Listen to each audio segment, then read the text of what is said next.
आज हम पद्म पुराण के उत्तरखंड के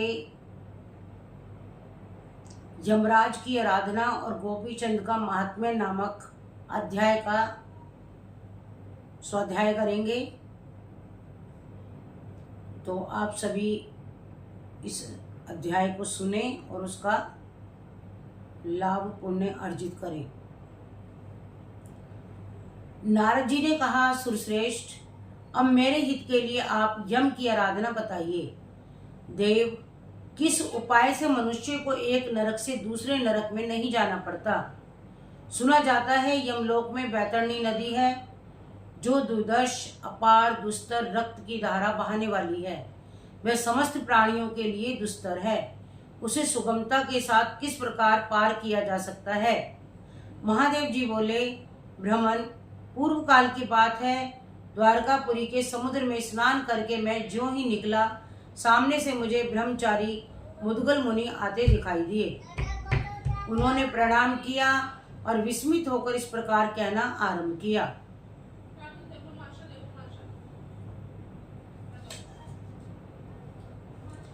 मुद्गल बोले, देव, मैं अकस्मात मूर्छित होकर पृथ्वी पर गिर पड़ा था। उस समय मेरे सारे अंग जल रहे थे।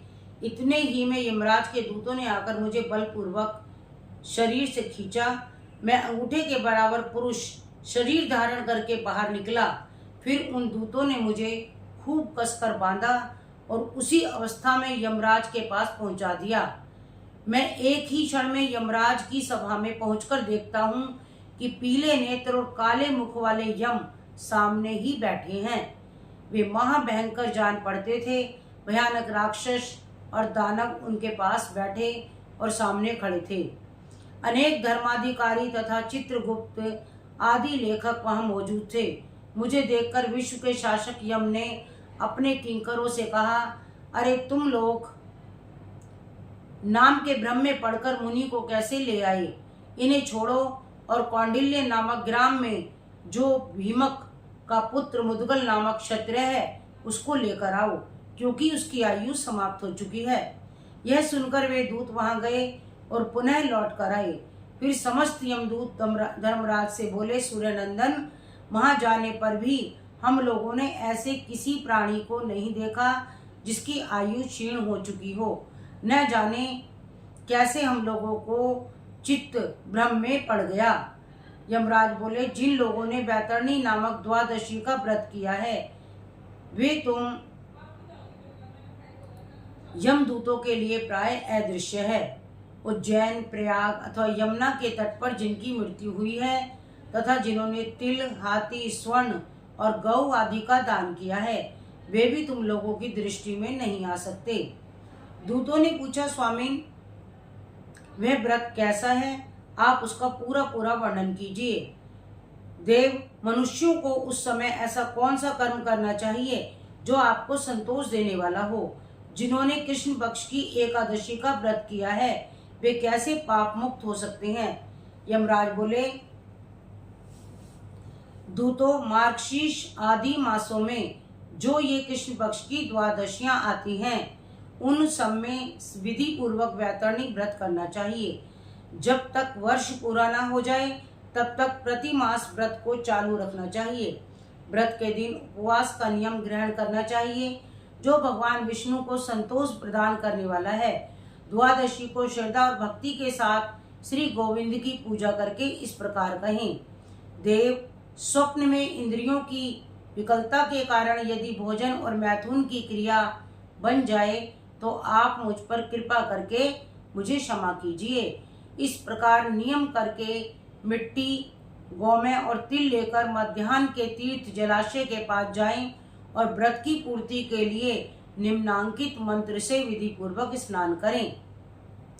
अश्रुकांते रथ क्रांते विष्णु क्रांते वसुंधरे व्रतिके हर में पापम यन्मया पूर्व संचितम त्वया हतेन पापेन सर्व पापै प्रमुच्यते काश्याम चैव तु शंभु स्तिला वै विष्णु रूपिणः तिल स्नानेन गोविंदः सर्व पापम व्यपोहति विष्णु देहो बुद्धवते देवी महापाप हारिणी सर्व पापम हर त्वं वै सर्वै शोधिरी नमोस्तुते, अर्थात वसुंधरे तुम्हारे ऊपर अश्व और रथ चला करते हैं तथा वामन अवतार के समय भगवान विष्णु ने भी तुम्हें अपने चरणों से नापा था।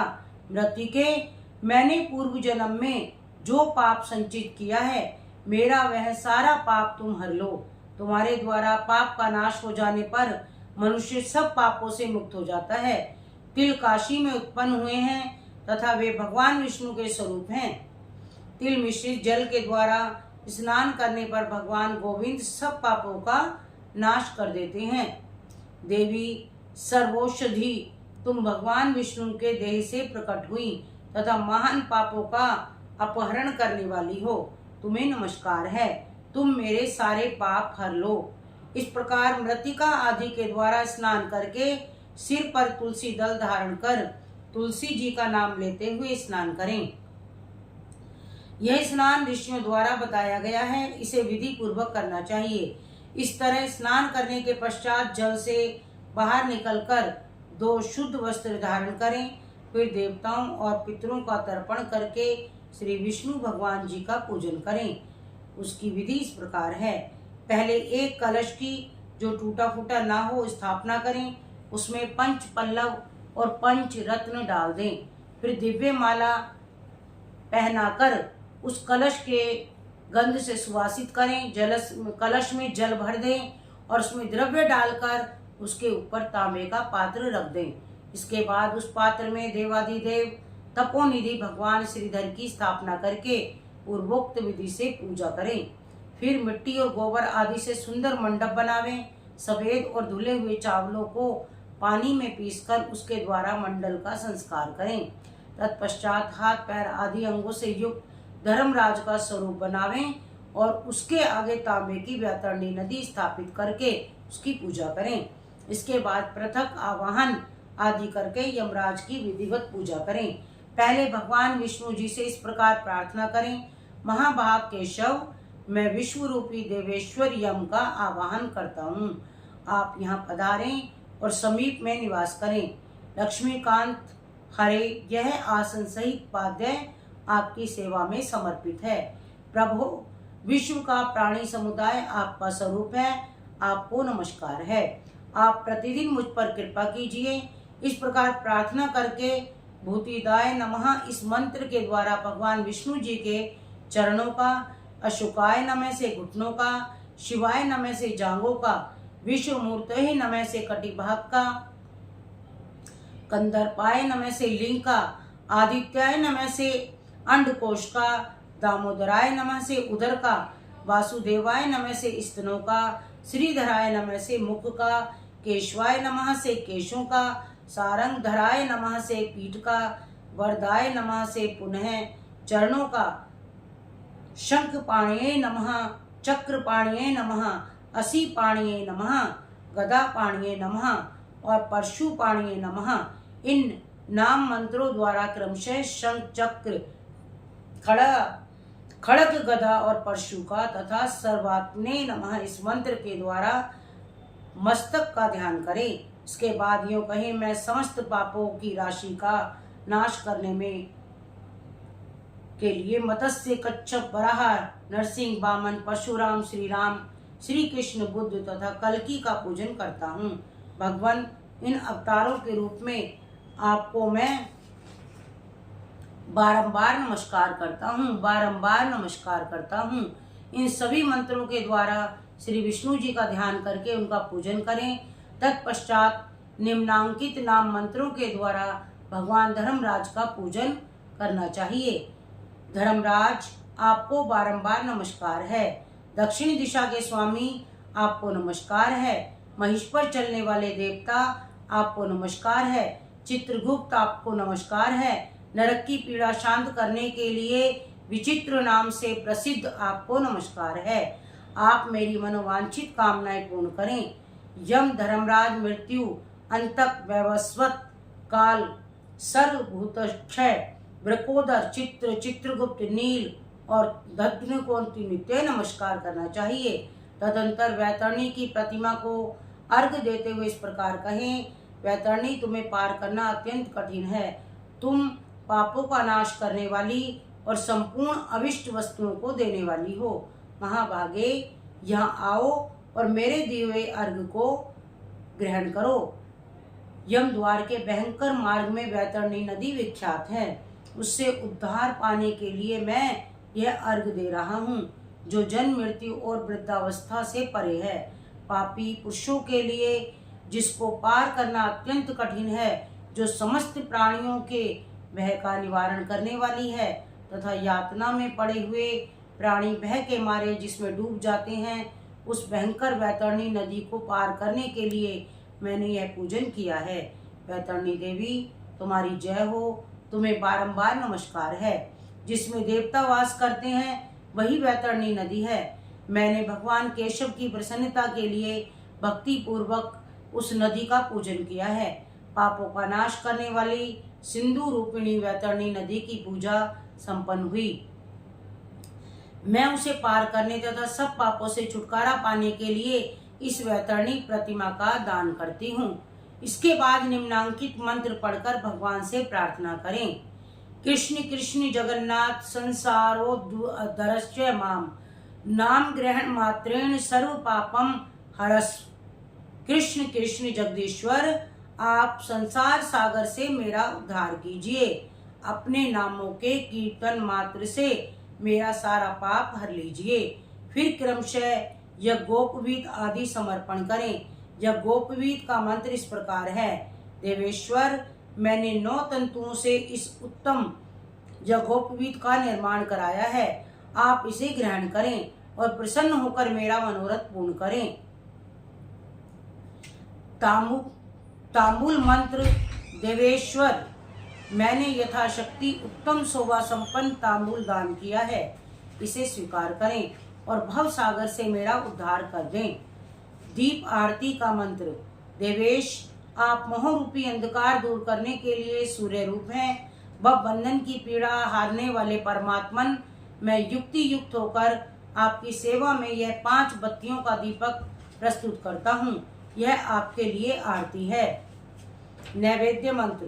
भगवान, मैंने सब रसों से युक्त सुंदर पकवान, जो परम उत्तम अन्न है, भक्ति पूर्वक सेवा में निवेदन किया है।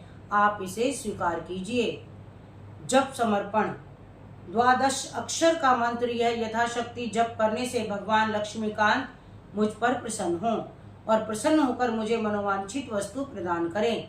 इस प्रकार श्री हरि की पूजा करने के बाद निम्नांकित मंत्र पढ़कर गौ को प्रणाम करें। समुद्र का मंथन होते समय 5 गौएं उत्पन्न हुई थी। उनमें से जो नंदा नाम की धेनु है, उसे मेरा बारंबार नमस्कार है। तत्पश्चात विधि पूर्वक गौ की पूजा करके निम्नांकित मंत्रों द्वारा एकाग्रचित होकर अर्घ्य प्रदान करें। समस्त कामनाओं को पूर्ण करने वाली तथा सब प्रकार की पीड़ा हरने वाली देवी नंदिनी, मुझे सर्वदा आरोग्य तथा दीर्घायु संतान प्रदान करो। कपिले, महर्षि वशिष्ठ तथा बुद्धिमान विश्वामित्र जी से ने भी तुम्हारी पूजा की है। मैंने पूर्व जन्म में जो पाप संचित किया है उसे हर लो। गौएं मेरे आगे रहें, गौएं ही मेरे पीछे रहें, तथा स्वर्ग लोक में भी स्वर्णमय सींगों से सुशोभित सरिताओं और समुद्रों की भांति दूध की धारा बहाने वाली सुरभि, उनकी संतानें मेरे पास आवें। सर्वदेवमयी देवी नंदिनी, तुम परम कल्याणमयी भक्त वत्सला हो, तुम्हें नमस्कार है। इस प्रकार विधिवत पूजा करके गौओं को प्रतिदिन ग्रास समर्पण करें। उसका मंत्र इस प्रकार है। सबके हित में लगी रहने वाली पवित्र पाप नाशनी तथा त्रिभुवन की माता गौएं मेरा दिया हुआ ग्रास ग्रहण करें। महादेव जी कहते हैं, इस प्रकार धर्मराज के मुख से सुने हुए वैतरणी व्रत का मेरे आगे वर्णन करके इच्छानुसार भ्रमण करने वाले द्विश्रेष्ठ मुद्गल मुनि चले गए। द्विजवर, जहाँ गोपी चंदन रहता है वह घर तीर्थ स्वरूप है। यह भगवान श्री विष्णु जी का कथन है। जिस ब्राह्मण के घर में गोपी चंदन मौजूद रहता है वहाँ कभी शोक, मोह और अमंगल नहीं होते। जिसके घर में रात दिन गोपी चंदन प्रस्तुत रहता है उसके पूर्वज सुखी होते हैं तथा सदा उसकी संतति बढ़ती रहती है। गोपी तालाब से उत्पन्न होने वाली मिट्टी परम पवित्र एवं शरीर का शोधन करने वाली है। देह में उसका लेप करने से सारे रोग नष्ट हो जाते हैं तथा मानसिक चिंताएं भी दूर हो जाती हैं। अतः पुरुषों द्वारा शरीर में धारण किया हुआ गोपी चंदन संपूर्ण कामनाओं की पूर्ति तथा मोक्ष प्रदान करने वाला है। इसका ध्यान और पूजन करना चाहिए। यह मल दोष का विनाश करने वाला है। इसके स्पर्श मात्र से मनुष्य पवित्र हो जाता है। वह अनंत काल में मनुष्यों के लिए मुक्तिदाता एवं परम पावन है। विश्रेष्ठ मैं क्या बताऊं, गोपी चंदन मोक्ष प्रदान करने वाला है। भगवान विष्णु जी का प्रिय तुलसी काष्ठ, उसके मूल की मिट्टी, गोपी चंदन तथा हरि चंदन, इन चारों को एक में मिलाकर विद्वान पुरुष अपने शरीर में लगावें। जो ऐसा करता है उसके द्वारा जम्बू द्वीप के समस्त तीर्थों का सदा के लिए सेवन हो जाता है। जो गोपी चंदन को घिसकर उसका तिलक लगाता है वह सब पापों से मुक्त हो जाता है, श्री विष्णु जी के परम पद को प्राप्त होता है। जिस पुरुष ने गोपी चंदन धारण कर लिया उसने मानो गया में जाकर अपने पिता का श्राद्ध तर्पण आदि सब कुछ कर लिया। जय श्री राम, जय श्री कृष्ण, नमः शिवाय। ये अध्याय हमारा समाप्त हुआ। उत्तरखंड के पेज नंबर 702 पर यह अध्याय है और कल हम अगले अध्याय का स्वाध्याय करेंगे जो कि वैष्णवों के लक्षण और महिमा तथा श्रवण द्वादशी व्रत की विधि और महात्म्य कथा। जय श्री राम। आप मेरे साथ जुड़े रहिए और पद्म पुराण के इन अध्यायों का श्रवण करके पुण्य अर्जित कीजिए और मेरे इस चैनल को सब्सक्राइब कीजिए, लाइक कीजिए और प्यारे प्यारे कमेंट कीजिए। जय श्री राम, जय श्री हरि, नमः शिवाय। कर दो।